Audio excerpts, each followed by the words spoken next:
আমি আল্লাহ নবীর হাতে বায়াত হলাম, আমার বাবা বায়াত হলেন, আমার দাদাও বায়াত হলেন। বায়াত হওয়ার পর ফাখাতাবা আলাইয়া, আল্লাহ নবী এক বেটারে বললেন তোমার মেয়েটা এই ছেলেটার কাছে বিয়ে দাও।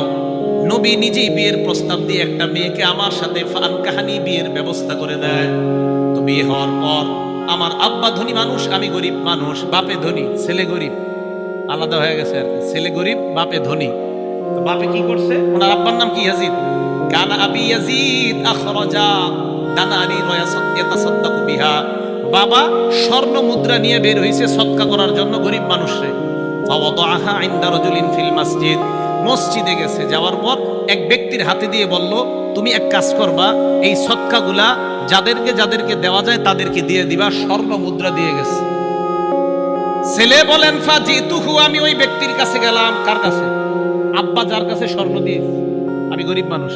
আমি যাওয়ার পর বললাম আমারে দেন। কার সদকা? বলে তো সদকাটা কার? বাপের। বাপে দিয়েছে একজন, আমারে দেন, নফল সদকা। উনি ওনারে দিছে, ছেলেরে দিছে। দেওয়ার পর ফাতাইতুহু বিহা, আব্বার কাছে আসছি স্বর্ণ নিয়ে। আমার আব্বা স্বর্ণ দেখে কয় কি ব্যাপার, এই স্বর্ণ তোমার কাছে কেন? আব্বা আপনি না দিতে বলছেন। আর তুমি কেন? ওয়াল্লাহি মা ইয়াকা আরাদতু, আমি তো তোমাকে দেওয়ার নিয়ত করি নাই।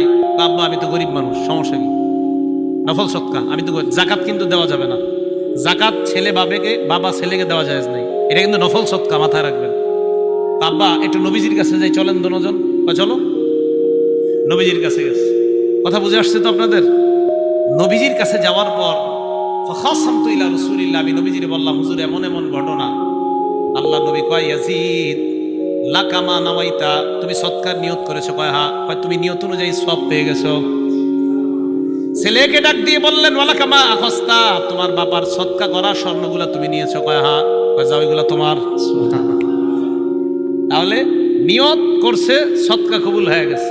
আর ওইদিকে ছেলে নিছে। আল্লাহ নবী কয় বাপের কাজ বাপে করছে, তোমারটা তুমি করছো। তুমি গরিব মানুষ হিসাবে অন্তে সদকা আনছো, তোমার বাবা ওই লোকের দিছে গরিব মানুষকে সদকা করতে, তোমার বাবা নিয়ত অনুযায়ী সওয়াব পেয়ে গেছে। আর তুমিও গরিব মানুষ হিসাবে যেগুলা গ্রহণ করছো এটার মালিক তুমি হয়ে গেছো।